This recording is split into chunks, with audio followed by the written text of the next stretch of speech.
Morgue আসলে থাকার জন্য ভালো জায়গা না, তারপরেও থাকতে চাইলে থাকুন এক রাত। অডিকিউ প্রেজেন্টস মর্গে এক রাত। লিখেছেন শাহিবুর রাসুল। গল্পের সূত্রধার, বিভিন্ন চরিত্র ও নির্দেশনায় থাকছে আমি, নাইম ইমন। অডিকিউ এই গল্পের অডিও বুক রাইটস এবং এই কন্টেন্টের ডিজিটাল রাইটস এর একমাত্র স্বত্বাধিকারী। বিনা অনুমতিতে এই কন্টেন্টের যে কোনো প্রকার বাণিজ্যিক ব্যবহারের বিরুদ্ধে আইনানুগ ব্যবস্থা নেওয়া হবে। পাইরেসি একটি শাস্তিযোগ্য অপরাধ। পাইরেসি থেকে নিজে দূরে থাকুন, অন্যকে দূরে রাখুন। অডিকিউ আমরা শব্দের রঙে গল্প সাজাই, গল্প দেখাই, মিস্ট্রি, থ্রিলার, হরর, কমেডি, কি চাই সব আছে এই গল্প সাম্রাজ্যে। থাকছেন তো আমাদের সাথে? চলুন পা বাড়াই গল্পের পথে।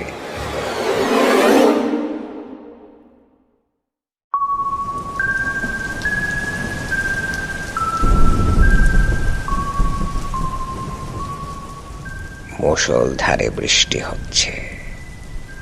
মেডিকেল কলেজের ইমার্জেন্সি ওয়ার্ডের প্রবেশপথে দাঁড়িয়ে আছে 3 জন যুবক। তাদের পিছনের দেয়ালের ডিজিটাল ঘড়িতে সময় তখন রাত 12:30। ঝপাত ঝপাত শব্দ শুনে সবাই হাসপাতালের গেইটের দিকে তাকালো। কেউ একজন ওদের দিকেই দৌড়ে আসছে। কিছুক্ষণ পর ওদের সামনে একজন যুবক এসে দাঁড়ালো। এই যুবকটি ওদেরই সমবয়সী। বৃষ্টিতে ভিজে যাওয়াতে ওর কাপড় থেকে টপ টপ করে পানি পড়ছে। হাত দিয়ে মুখের পানি মুছে যুবকটি বলল, একটা সিগারেট দে। যুবকটির গম্ভীর কণ্ঠ শুনে অন্য 3 জনের একজন প্যাকেট থেকে একটা সিগারেট এগিয়ে দিল। যুবকটি কাঁপা কাঁপা হাতে সিগারেটটা মুখে গুজে নিজের শার্ট ও প্যান্টের পকেটগুলোয় দ্রুত হাত চালাতে লাগলো। বাকি 3 জনের আরেকজন একটা লাইটার এগিয়ে দিতেই যুবকটি সেটা হাত বাড়িয়ে নিল। সিগারেট ধরিয়ে যুবকটা লম্বা একটা টান দিল। তারপর ফস করে সিগারেটের ধোঁয়া ছেড়ে বাকি 3 জনের দিকে তাকিয়ে বলল, তোরা ভেবেছিল আমি আসবো না, তাই না? যুবকটির কথা শুনে অন্যরা কোনো উত্তর দিল না। তবে গোটা পরিবেশটা আচমকা ভারী হয়ে উঠল। যুবকটি সিগারেটের টান দিয়ে বলল, শুকলালকে ম্যানেজ করে রেখেছে। ইমার্জেন্সি ছাড়া আজ রাতে কেউই মর্গে আসবে না। একজন কিছু বলতে চাচ্ছিল, কিন্তু হাত উঁচিয়ে যুবকটি তাকে থামিয়ে বলল, রাতে মর্গে ঢুকে কয়েক ঘন্টা সেখানে কাটানোতে কোনো থ্রিল নেই। তাই আমি চ্যালেঞ্জটাকে আরো রোমাঞ্চকর বানাতে যাচ্ছি। কি বলিস? অন্য 3 জন অবাক হয়ে একে অপরের দিকে তাকালো। তাই দেখে যুবকটি বলল, তোরা ভেবেছিলি আমি সামান্য কিছুক্ষণ মর্গে কাটাতে পারবো না? কিন্তু আমি তোদের মতো ভীতু নই। চেহারা দেখে আমাকে ভীতু মনে হলেও আমি বাবুল শিকদার, মোটেও ভীতু কেউ নই।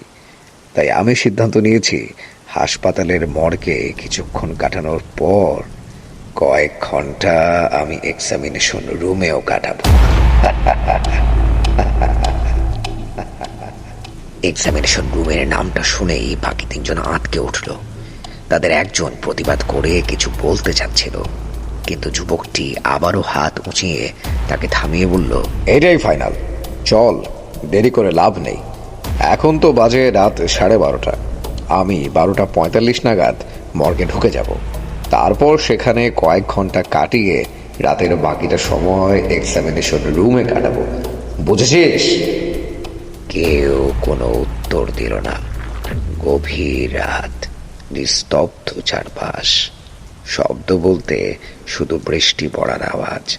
সেই শব্দ ছাপিয়ে বাবুলের গম্ভীর কণ্ঠ শোনা গেল, তবে তার আগে আমাকে 1 প্যাকেট সিগারেট দে।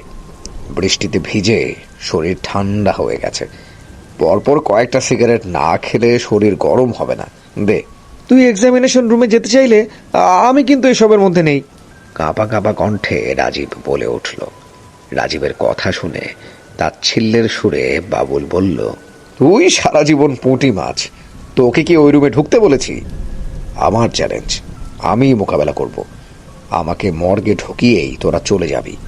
ভিতর থেকে আপডেট জানাবো হোয়াটসঅ্যাপে। কিন্তু তবুও এইরকম অযথা রিস্ক নেওয়ার তো কোনো মানে হয় না, তাই না? বিশেষ করে এক্সামিনেশন রুমের রেপুটেশন যে কীরকম সেটা আশা করি তোকে বলে দিতে হবে না। ভূতের ভয় দেখাচ্ছিস? ওই সব ভূত তো আমি মানি না।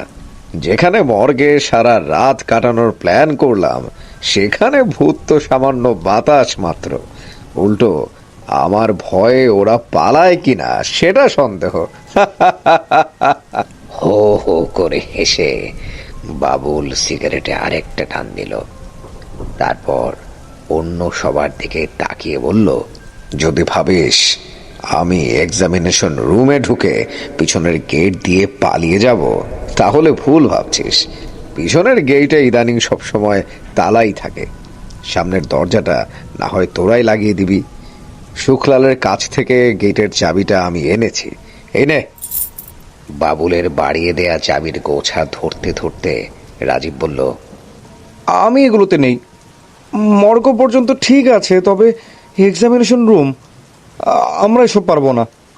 কিছুক্ষণ থেমে রাজীব আবার বলল, তোরা থাক, আমি চললাম। বাবুল, তোকেও চ্যালেঞ্জ নিতে হবে না। আমার মন কেন জানি কুরব ডাকছে গোটা বিষয়টায়। সেটা সম্ভব না রাজীব, বিশেষ করে যখন মিতালির সামনে এই চ্যালেঞ্জটা নিয়েছি, তখন সেটা আমাকে পূরণ করতেই হবে। কেউ কোনো কথা বলল না। বাইরে বৃষ্টির বেগ কমে এসেছে দেখে বাবুল বলল, চল, দাঁড়িয়ে থেকে লাভ নেই। আজকের রাতটা অনেক লম্বা হবে।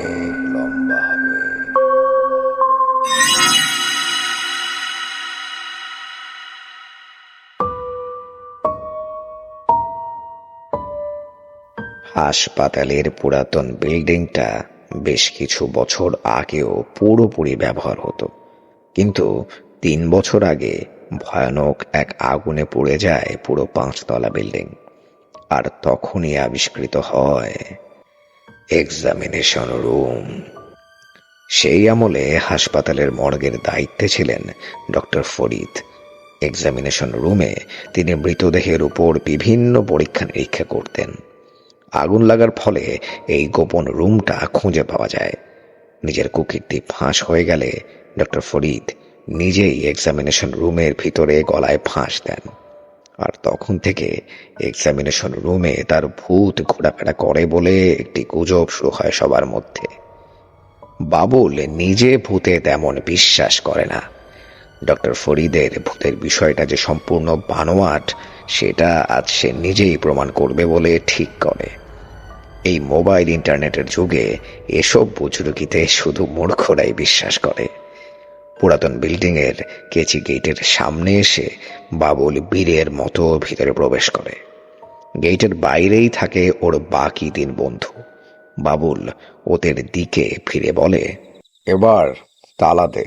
রাজীব তখন আমতা আমতা করে বলে, বাবুল, ওই এক্সামিনেশন রুমে যাস না ভাই, তোর পায়ে পড়ি। খ্যাক খ্যাক করে হেসে বাবুল বলল, তোরা বাড়িতে যা, আমি হোয়াটসঅ্যাপে আপডেট দিব। অন্যরা চুপ হয়ে গেল। বাবুলের একরোখা স্বভাবের কথা ওরা ভালোই জানে, কিন্তু ওদের 3 জনের মনেই অশুভ কিছু একটার ইঙ্গিত দিচ্ছিল, যা ওরা অগ্রাহ্য করতে পারছিল না। কিন্তু বাবুল এসবের ধার মানছে না। সে নিজেই কেচি গেটের ভিতর দিয়ে হাত ঢুকিয়ে বাইরে থেকে তালাটা দিয়ে দিল। তারপর চাবিটা ছুঁড়ে দিল রাজীবের দিকে। তাহলে গেলাম। বলেই বাবুল হনহনিয়ে 2 তলার সিঁড়িতে উঠতে লাগলো। বাবুলের গমন পথে ওরা 3 জন তাকিয়ে রইল। অন্ধকারে বাবুলের অস্তিত্ব যেন একদম মিলিয়ে গেছে। ওরা 3 জনই সেদিকে তাকিয়ে নিজ নিজ দীর্ঘশ্বাস গোপন করল। ওরা তিনজনই ভয় পাচ্ছে।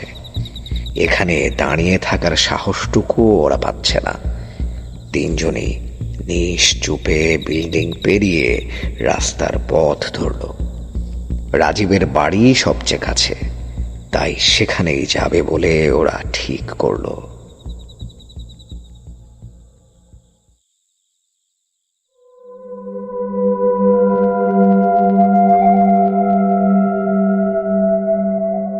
মর্গে থাকার বিষয়টা নিয়ে অন্যরা ভয় পেলেও বাবুলের মনে কিন্তু কোনো ভয় নেই। আছে কেবল জেদ, নিজেকে প্রমাণ করার জেদ। মিতালির সামনে ওকে কথায় কথায় এক প্রকার চ্যালেঞ্জ ছুঁড়ে দিয়েছিল ওর এক ক্লাসমেট।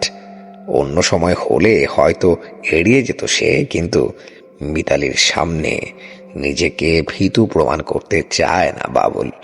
তাই ওর মনে ভয়ের বদলে জেদই বেশি। কিন্তু সেটা ছিল 2 তলায় আসার আগ পর্যন্ত। এখন মর্গের দরজার সামনে ঢুকে বাবুল অনুভব করলো সে ভয় পাচ্ছে।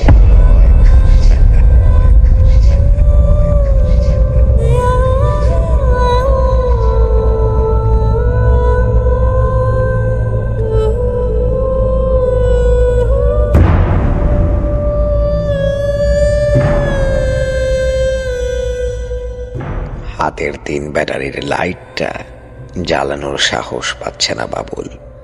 তার চেয়ে বড় বিষয়, মর্গের দরজাটা খোলার সাহসও সে পাচ্ছে না। অথচ নিচতলাতেই ওর মধ্যে ভয়ের ছিটে ফোঁটাও ছিল না। নিচ তলায় তো ভয় লাগেনি, এখন এমন ভয় লাগছে কেন? আনমনে নিজেকেই প্রশ্ন করলো বাবুল। ওর মনের ভিতর অসংখ্য চিন্তা জেগে উঠছে। বিশেষ করে দরজার ও পাশে কতগুলো মৃত লাশ আছে ভাবতেই ওর হার্টবিট বাড়তে লাগলো। বিষয়টি উপলব্ধি করতেই বাবুল চোখ বন্ধ করলো। চারদিকে পিন পতন নীরবতা। একটা আলপিন পড়লেও চারদিকে শব্দের আলোড়ন সৃষ্টি হবে এমন নীরবতা। অথচ কিছুক্ষণ আগেও প্রচন্ড বৃষ্টি ছিল, এখন তার কোনো চিহ্নই নেই।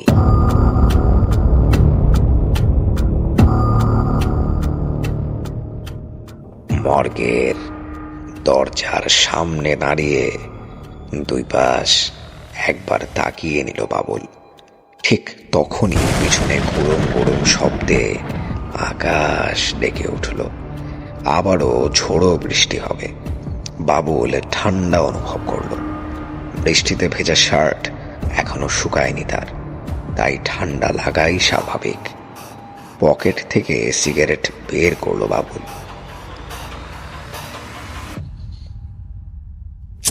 মুহূর্তের জন্য লাইটারের আলোয় চারপাশ আলোকিত হয়ে উঠল।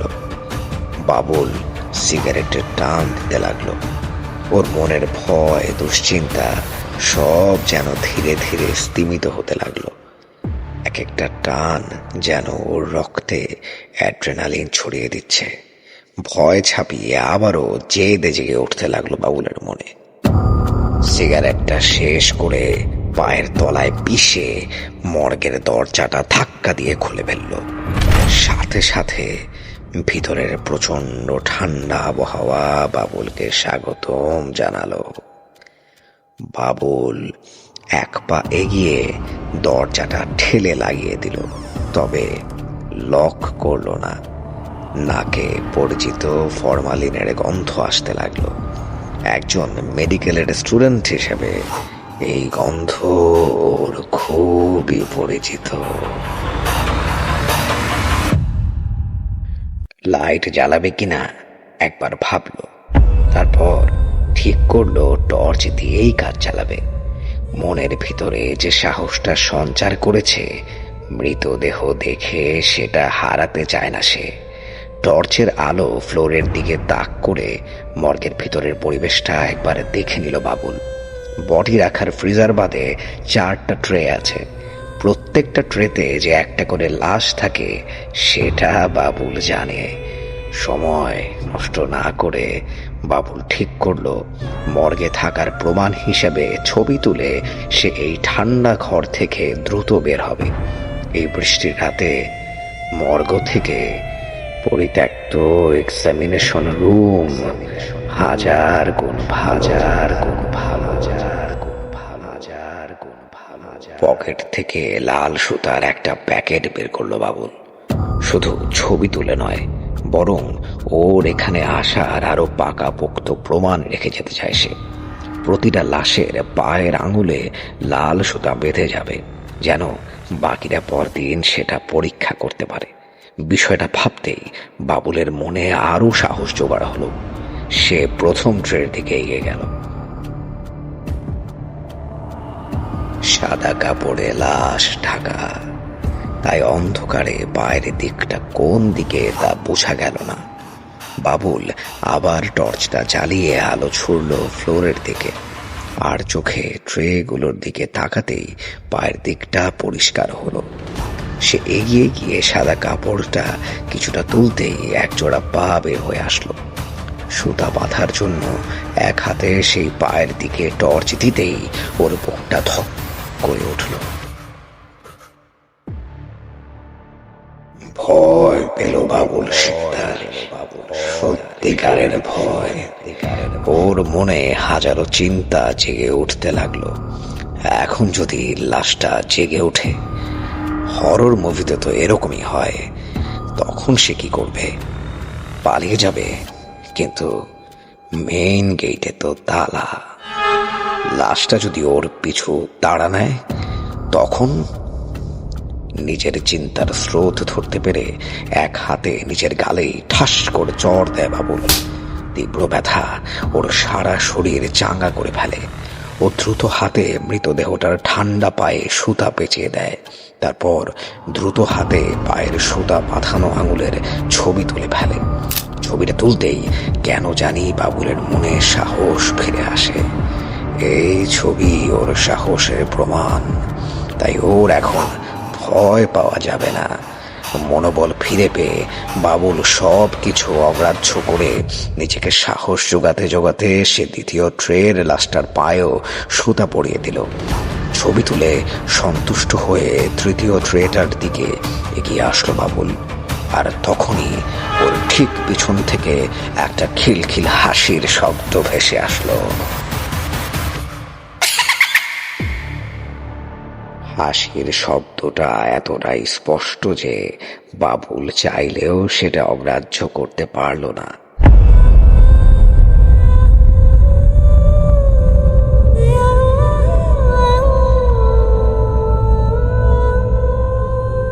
বাবুল জায়গায় জমে গিয়ে নিজের মনে ভাবতে লাগলো সে ঠিক শুনেছে কিনা।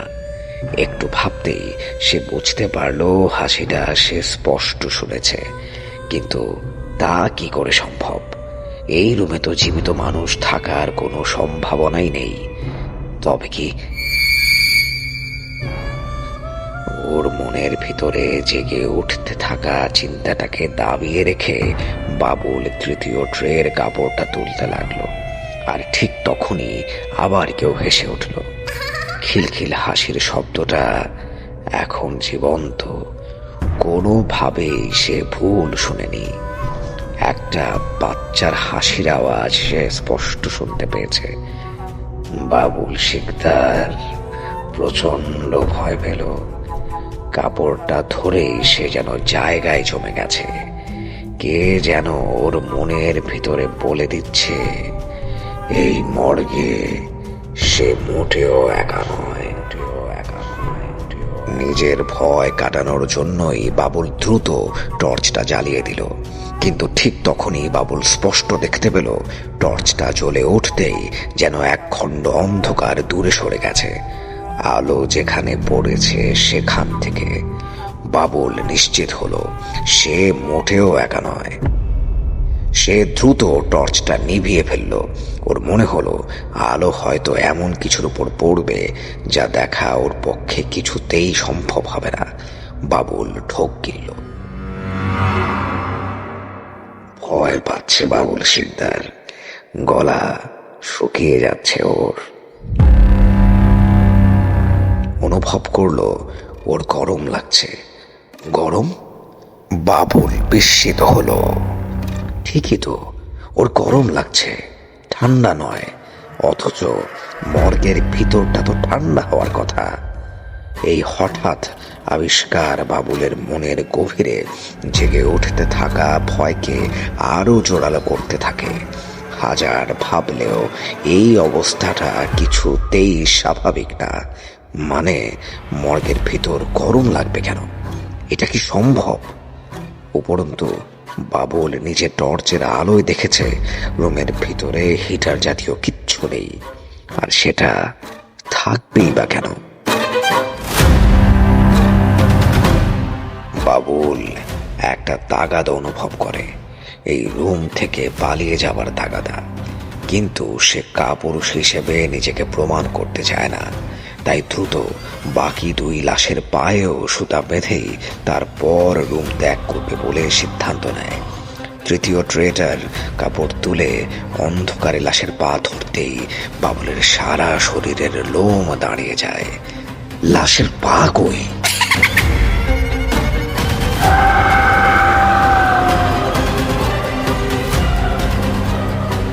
বাবুল যেখানে হাত দিয়েছে সেখানেই তো লাশের পা থাকার কথা, কিন্তু সেখানে তো কিচ্ছু নেই। পা গেল কই?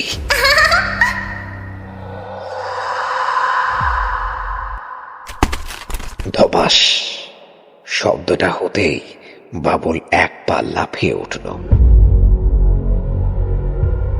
সে স্পষ্ট শুনতে পেয়েছে কিছু একটা পড়েছে ফ্লোরের উপর, ঠিক তৃতীয় ট্রেটার পাশেই। ঢোক গিলল বাবুল। ওর ভিতরে প্রচন্ড আতঙ্ক দেখা দিল। ওর বুকের ধুপধুপানি বেড়ে গেছে। কে যেন ওর মাথার ভিতর বলে দিচ্ছে ফ্লোরের জিনিসটার কথা। বাবুল অনুমান করতে লাগলো কি হতে পারে। হরর মুভিগুলোতে তো এমনই হয়। তাই বাবুলের ষষ্ঠ ইন্দ্রিয়, যাকে বলে একদম সিক্সথ সেন্স, ওকে তাগাদা দিল এই মুহূর্তে রুম থেকে দৌড়ে পালাতে। কিন্তু বাবুল হার মানল নিজের কৌতূহলের কাছে। ঠিক কিসের জন্য শব্দটা হলো সেটা জানার প্রচন্ড কৌতূহল দমন করতে না পেরে বাবুল শিকদার টর্চের আলো ফেলল তৃতীয় ট্রেটার নিচে। কিন্তু সেখানে কিচ্ছু নেই।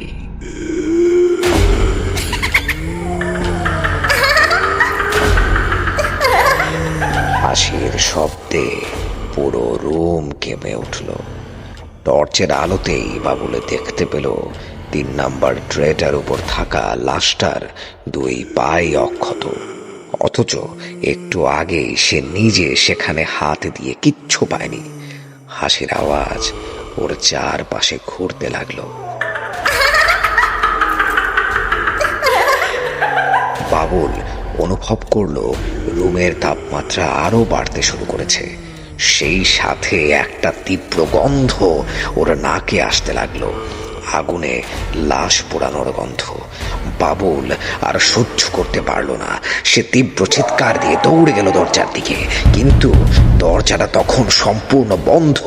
বাবুলের স্পষ্ট মনে আছে সে দরজাটা লাগায়নি, কিন্তু এখন সে হাজার ধাক্কানোর পরেও কিছুতেই খুলতে পারছে না দরজাটা। বাবুল বাঁচার জন্য আত্মচিৎকার দিতে দিতে দরজায় লাথি মারতে লাগলো, কিন্তু দরজাটা নড়ল না।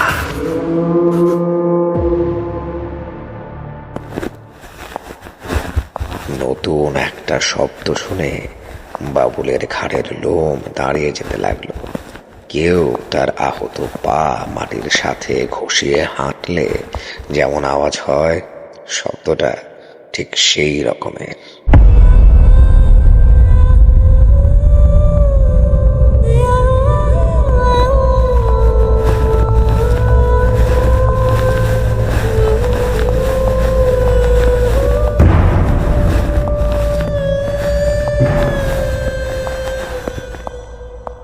একাধিক পা টেনে টেনে আনার শব্দে বাবুলের সারা শরীর কাঁপতে শুরু করে। পিছনে তাকানোর সাহসটাও এখন হচ্ছে না বাবুলের। রুমের তাপমাত্রা বাড়ছে, মাংস পচা গন্ধটা অসহনীয় পর্যায়ে চলে এসেছে, আর ওর দিকে ধেয়ে আসছে কতগুলো ভয়।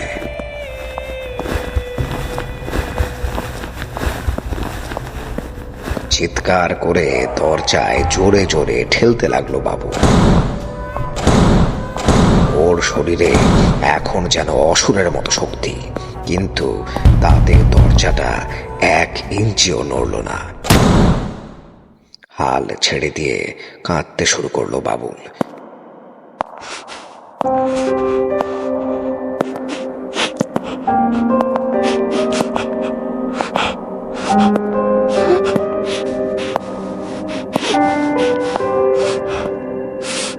ওর হাঁটু ভর ছেড়ে দিয়েছে। ধপাস করে মাটিতে বসে গেল বাবুল শিকদার।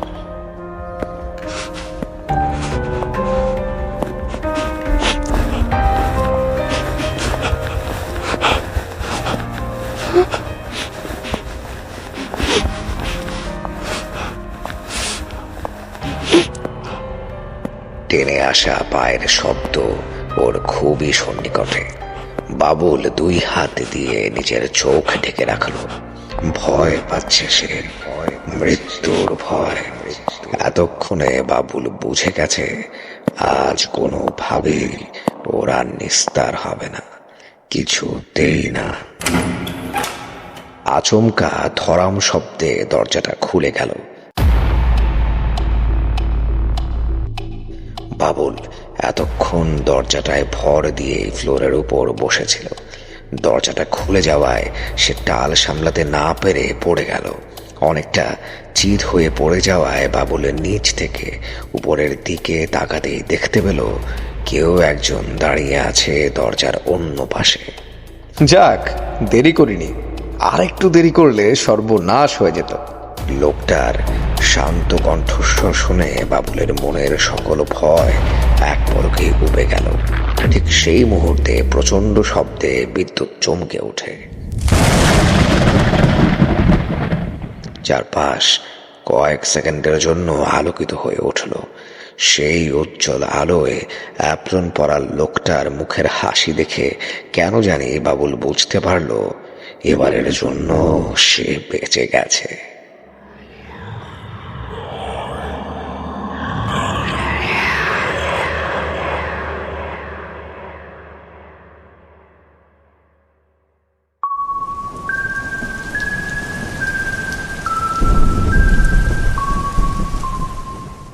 কিছুক্ষণ পর অন্ধকারে বাবুল আর লোকটা দাঁড়িয়ে আছে।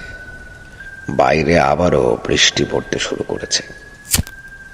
কাঁপা কাঁপা হাতে সিগারেট জ্বালিয়ে লম্বা একটা টান দিল বাবুল। তারপর পাশের লোকটাকে জিজ্ঞেস করলো, খাবেন? সিগারেট স্বাস্থ্যের জন্য ক্ষতিকর, খেতে ক্যান্সার হয়, জানেন না? লোকটার কথা শুনে এই অদ্ভুত পরিবেশেও বাবুল না হেসে পারল না। সিগারেট, বৃষ্টি আর কিছুক্ষণ আগের আতঙ্ক থেকে মুক্তি লাভ, সব মিলিয়ে বাবুল ক্লান্তি অনুভব করলো। মনে হলো ওর শরীর ভর ছেড়ে দিতে চাচ্ছে, ঘুমিয়ে মুক্ত হতে চাচ্ছে খানিক আগের বিভীষিকা থেকে। এক্সামিনেশন রুমটা দেখবেন না? বৃষ্টির আওয়াজ ভেদ করে ভেসে আসলো বাবুলের পাশে থাকা লোকটার কণ্ঠস্বর। বাবুল চমকে উঠে জিজ্ঞেস করলো, কি বললেন? আরে এক্সামিনেশন রুম দেখবেন না? আমি ওটা দেখতে যাবো কেন? ভীত কণ্ঠে বাবুল প্রশ্ন করলো। অদ্ভুত ঠান্ডা হাসি হেসে লোকটা উত্তর দিল, এখানে যারা আসে তারা তো ওইখানে যাওয়ার জন্যই আসে। বাবুল অদ্ভুত এই কথাটা শুনে মুখে গুঁজে রাখা সিগারেটে আরেকটা লম্বা টান দিয়ে বলল, আপনি গিয়েছেন নাকি? প্রশ্নটা করতেই বাবুল অনুভব করলো ওর হারানো সাহস ফিরে এসেছে। মর্গের চ্যালেঞ্জটা সে সম্পূর্ণ করেছে বললে ভুল বলা হবে না। অন্তত এই পাশের ভদ্রলোক ছাড়া দ্বিতীয় কেউ হয়তো ওর ভীত অবস্থাটার কথা কোনোদিন জানতেও পারবে না। তাই এক্সামিনেশন রুমে কিছুক্ষণ থাকার মাধ্যমে পুরো চ্যালেঞ্জটা সে সম্পূর্ণ করতে চায়। বাবুলের প্রশ্ন শুনে লোকটা বলল, আপনি যেতে চাইলে নিয়ে যেতে পারি। চলুন তাহলে যাওয়া যাক। সিগারেটে শেষবার টান দিয়ে ফিল্টারটা ছুঁড়ে ফেলে বাবুল বলে উঠল। ইতিমধ্যে ওর মনোবল ফিরতে শুরু করেছে। লোকটা কোনো কথা না বলে এগিয়ে গিয়ে তৃতীয় তলার সিঁড়ির দিকে এগোতে লাগলো। বাবুলও ওর পিছু নিল। সিঁড়ি ভেঙে ওরা দুইজনই কিছুক্ষণ পর পঞ্চম তলায় এসে পৌঁছালো।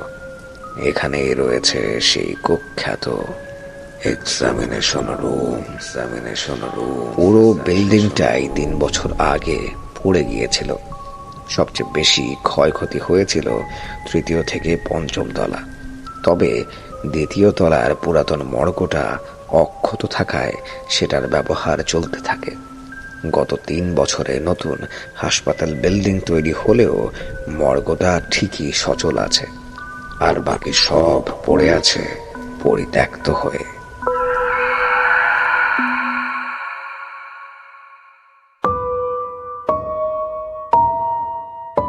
এক্সামিনেশন রুমটা কিন্তু সবার চোখে রীতিমতো বিভীষিকা। ডক্টর ফরিদের মৃতদেহের ঝুলতে থাকা ছবিটা অনলাইনে ভাইরাল হয়েছিল, আর সেটাই ছিল সব কিছুর শুরু।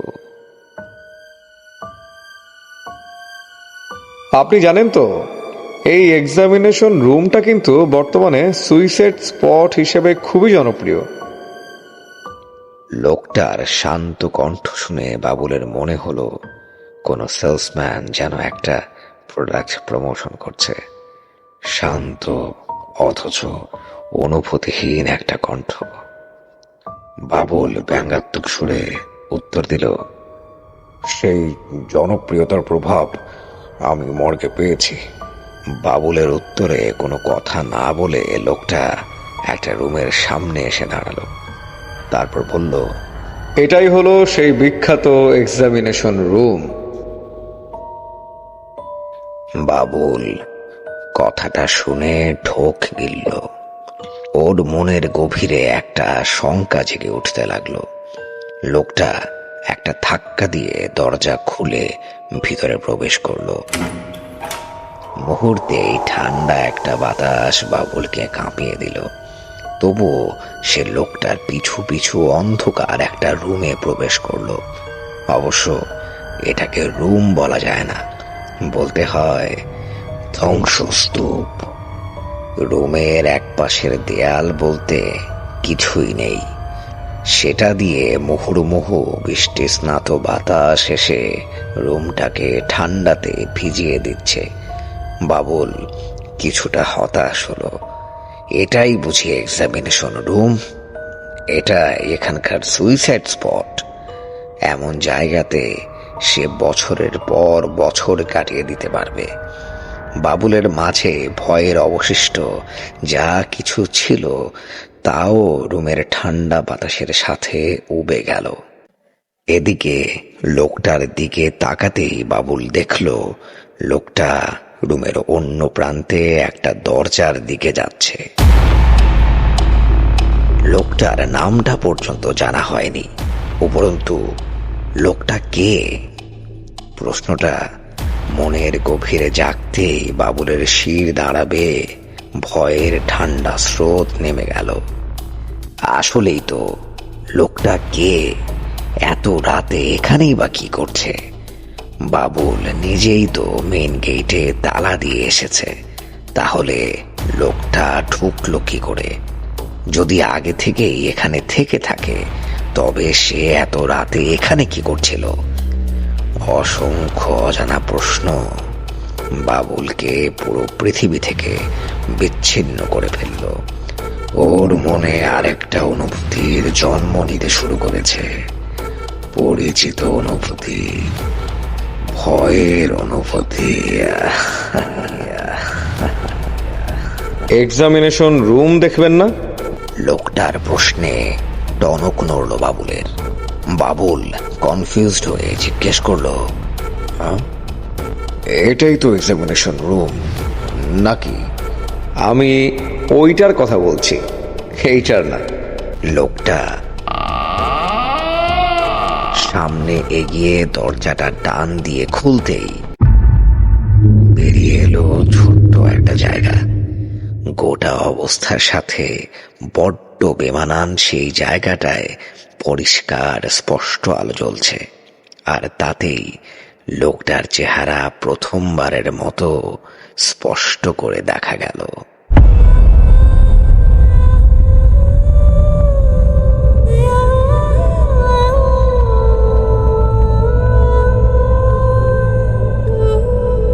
আসুন।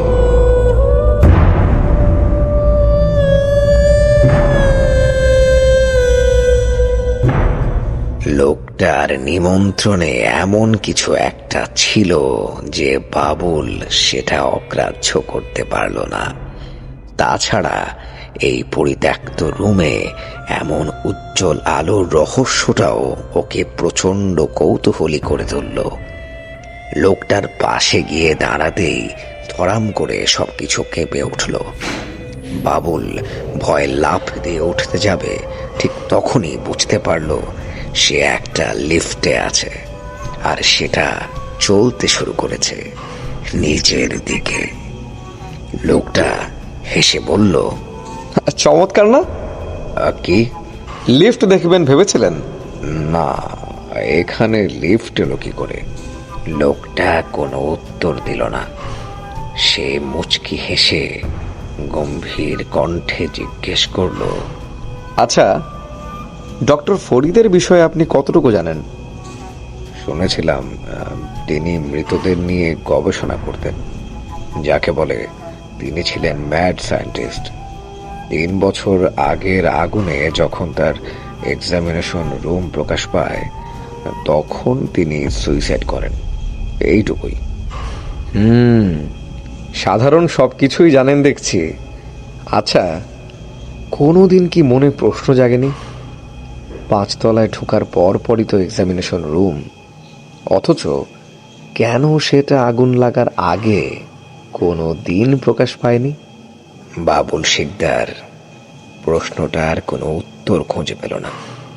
সে বলল, হতে পারে ডক্টর ফরিদ সেটাকে লুকিয়ে রেখেছিলেন। একজন ডাক্তারের পক্ষে কি পুরো হাসপাতাল থেকে এত বড় কাণ্ডটা লুকিয়ে রাখা সম্ভব? তা হয়তো সম্ভব না। আপনি ঠিক কি বলতে চাচ্ছেন? লোকটা প্রশ্নটা এড়িয়ে গেল, তারপর বলল, আচ্ছা, ডক্টর ফরিদ ঠিক কি ধরনের গবেষণা করছিলেন জানেন কিছু? না। কিছুটা চিন্তিত কণ্ঠে বাবুল উত্তর দিল, অদ্ভুত একটা বিষয় সে লক্ষ্য করেছে। এতক্ষণে লিফট 5 তলা থেকে নিচতলা পর্যন্ত পৌঁছে যাওয়ার কথা, কিন্তু এই লিফট এখনো নিচে নামছে কেন? লোকটা আর চোখে বাবুলের দিকে তাকিয়ে মুচকি হাসল, যেন বাবুল শিকদারের মনের সব কথা পড়ে ফেলতে পারছে লোকটা। আপনি তো মেডিকেল স্টুডেন্ট, আপনি অনেক গল্প উপন্যাস পড়েন, তাই না? প্রশ্নটা শুনে বাবুল বিভ্রান্ত হলো। এটা কি ধরনের প্রশ্ন? লোকটা ঠিক কি বলতে চাচ্ছে তা কোনোভাবেই আন্দাজ করতে পারল না বাবুল শিকদার। সে দ্বিধাগ্রস্ত কণ্ঠে উত্তর দিল, হ্যাঁ, পড়া হয়। ভিক্টর ফ্রাঙ্কেনস্টাইন নাম শুনেছেন নিশ্চয়ই? বাবুলের মাথায় অসংখ্য প্রশ্ন আর উত্তর একসাথে বিদ্যুৎ বেগে খেলে গেল। সে বিস্মিত কণ্ঠে জিজ্ঞেস করল, তবে কি ডক্টর ফরিদও ফ্রাঙ্কেনস্টাইনের মতোই সাধারণ মানুষ মেরি শেলির ফ্রাঙ্কেনস্টাইনকে নিছক কল্পবিজ্ঞান ভাবে? তবে ডক্টর ফরিদ সাধারণ কেউ ছিলেন না। তিনি ফ্রাঙ্কেনস্টাইনকে নিছক গালগপ্প হিসেবে নেননি, বরং ডক্টর ফ্রাঙ্কেনস্টাইন যা অর্জন করতে পেরেছিলেন তা ডক্টর ফরিদও অর্জন করতে চাচ্ছেন। পেরেছিলেন তিনি? লোকটা শুধু হাসলো। সেই হাসি দেখে বাবুলের বুকের ভিতরটা ধক করে উঠল। এই লিফট আর কত নিচে নামবে?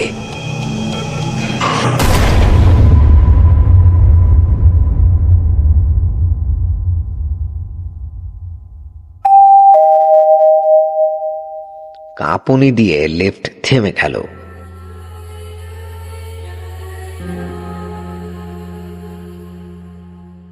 ঠিক কত তলায় এসেছে বাবুল অনুমান করার চেষ্টা করলো। আচ্ছা, লিফট কি নিচ তলায় এসেছে? নিচ তলায় কি লিফট ছিল? লিফটের দরজা খুলে যেতেই লোকটা দ্রুত বের হয়ে গেল।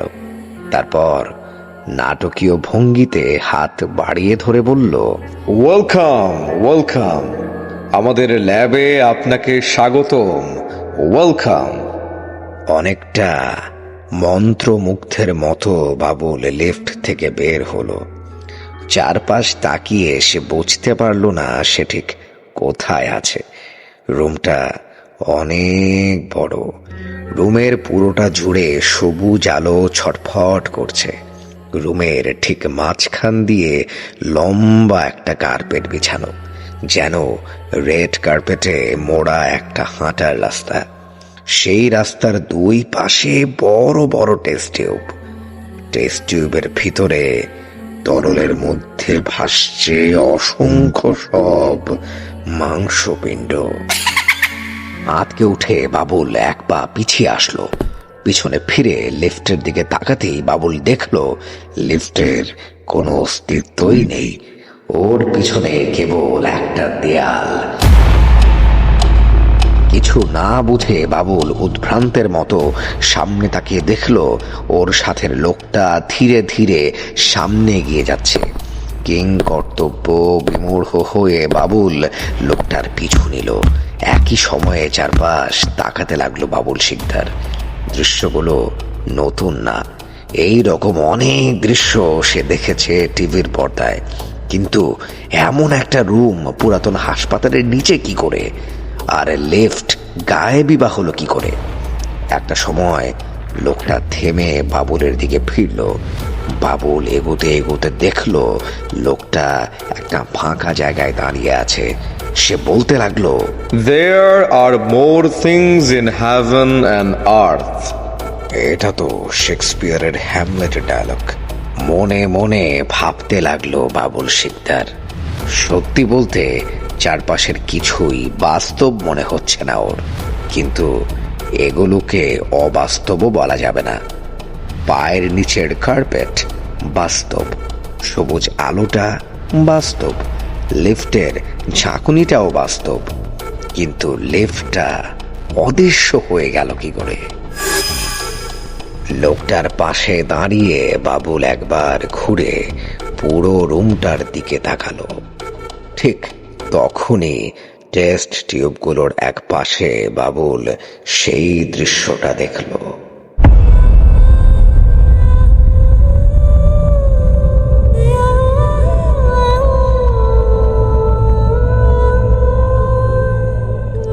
চারটা ট্রে, ঠিক মর্গের মতো। চারটাতে চারটা মরদেহ, সাদা কাপড়ে ঢাকা, ঠিক মর্গের মতো। আর তৃতীয় ট্রেটার এক পাশে পড়ে আছে একটা কাটা পা। একটা আত্মচিৎকার বাবুলের গলায় এসে থমকে গেল। বাবুলের দৃষ্টি গেল ট্রেগুলোর পিছনে থাকা আরেকটা বড় টেস্ট টিউবের দিকে। সেই টেস্ট টিউবে ভাসছে একটা দেহ। বাবুলের চিনতে ভুল হলো না। গত 3 বছর আগে বাবুল ঠিক এই দেহটার ঝুলন্ত মরদেহই দেখেছিল ইন্টারনেটে। সে আর কেউ না, ডক্টর ফরিদ। সুন্দর না? লোকটা আচমকা বলে উঠল। বাবুল চমকে উঠে লোকটার দিকে তাকাতেই দেখতে পেল লোকটার চেহারাতে বেদনা আর আকুতি মেশানো একটা অভিভূতি। বাবুল ভীত কণ্ঠে জিজ্ঞেস করলো, কি ডক্টর ফরিদের মৃতদেহটা? তিনি তো 3 বছর আগে। হ্যাঁ, তিনি সুইসাইড করেছিলেন, অন্তত পৃথিবীর সবাই তাই জানে। তবে কি তিনি সুইসাইড করেননি? তা করেছেন, তবে সেটা সুইসাইড না, বলিদান। আপনি কি বলতে চাচ্ছেন? লোকটা কোনো উত্তর না দিয়ে এগিয়ে গেল সেই টেস্ট টিউবের দিকে। তারপর টেস্ট টিউবের পাশে দাঁড়িয়ে গর্বিত কণ্ঠে বলল, এই হচ্ছে আমার ফ্রাঙ্কেনস্টাইন। বাবুল একটা হার্টবিট মিস করলো। ওর পা আবার প্রচন্ড আতঙ্কে নিজের সকল ভর ছেড়ে দিয়ে মাটিতে বসে পড়ল। উন্মাদের মতো কণ্ঠে ওই লোকটা বাবুলের দিকে তাকিয়েই বলল, আর আমি তার মনস্টার।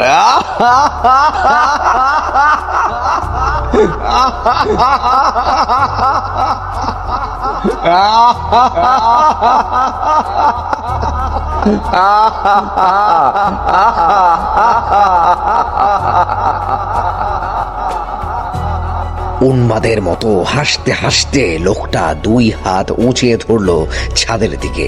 ঠিক সেই মুহূর্তে বাবুল অনুভব করলো রুমের তাপমাত্রা বাড়তে শুরু করেছে, ঠিক মর্গের মতো।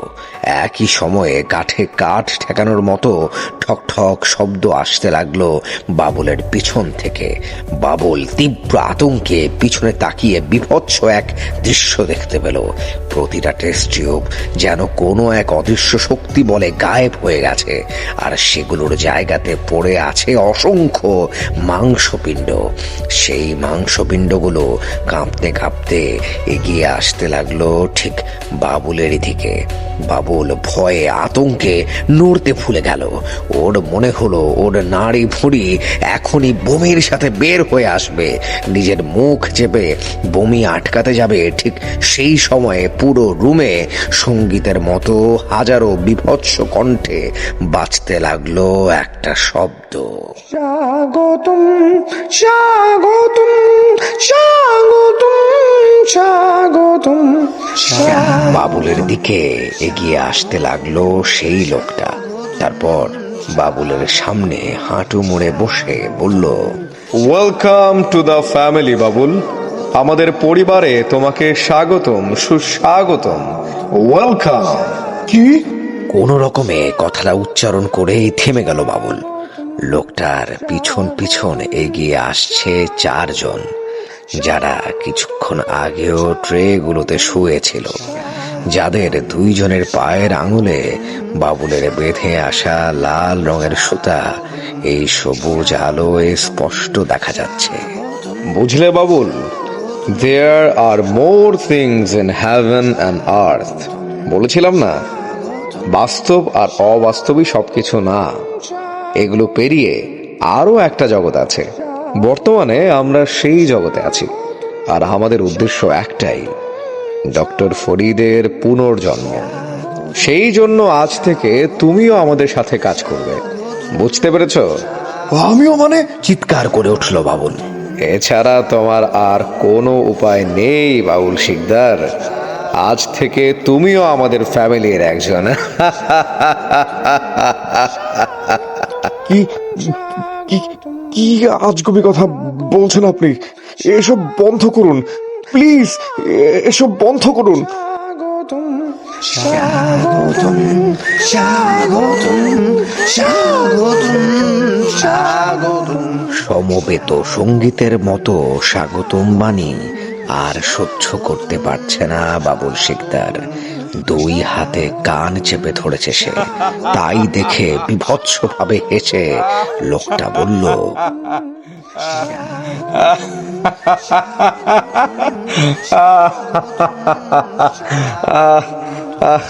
তোমাকে স্বাগতম বাবুল, সুস্বাগতম। তোমাকে স্বাগতম, সুস্বাগতম।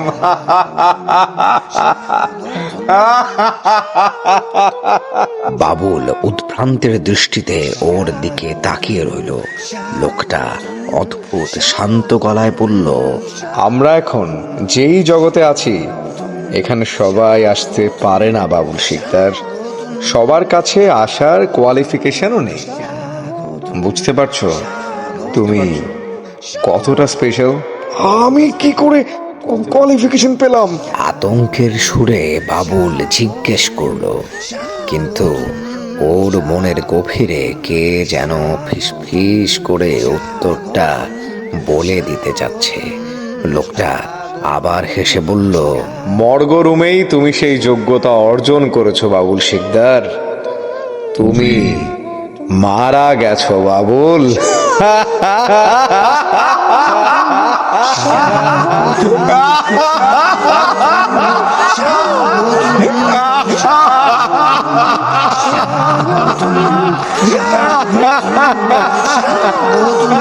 মর্গের লাশগুলোকে নিয়ে আমার করা ছোট্ট তামাশায় হার্ট ফেল করে তুমি মারা গেছো বাবুল।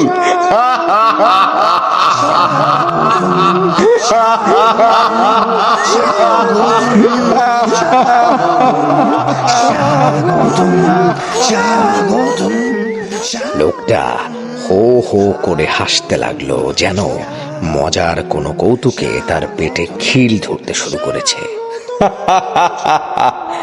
যাক, তাতে আমার লাভই হলো। তোমার মাধ্যমে ফ্যামিলির নতুন একটা সদস্য তো পেলাম। কি বলো বাবুল শিকদার? বাবুল শিকদার বাকরুদ্ধ হয়ে অপলক দৃষ্টিতে তাকিয়ে থাকলো সবুজ আলো মারিয়ে ওর দিকে এগোতে থাকা মাংসপিণ্ডগুলোর দিকে। লোকটা এক ফোঁটাও মিথ্যা বলছে না।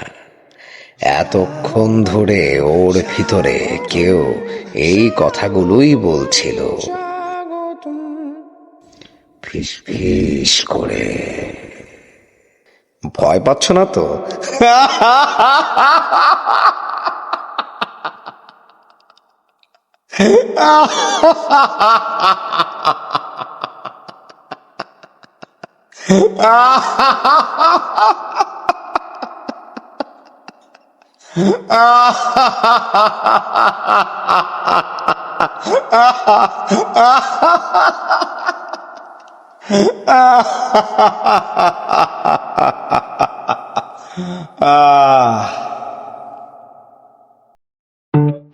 তারপর কেমন লাগলো আমাদের আজকের গল্প? বাবুল শিকদারের পরিণতি কি হতে পারে আপনার কি মনে হয়? লিখুন কমেন্টস বক্সে। লাইক দিয়ে জানান আপনার অনুভূতি। সাবস্ক্রাইব করে আমাদের সঙ্গেই থাকুন। বেল আইকন অন করুন যাতে আপনি পেয়ে যান আমাদের সব নোটিফিকেশন। আর শেয়ার করুন আপনার প্রিয় মানুষগুলোর সাথে। আমরা ফিরছি পরের গল্পে। সেই পর্যন্ত কান পাতুন অডি কিউবে। অডি কিউব, কান পাতলেই গল্প।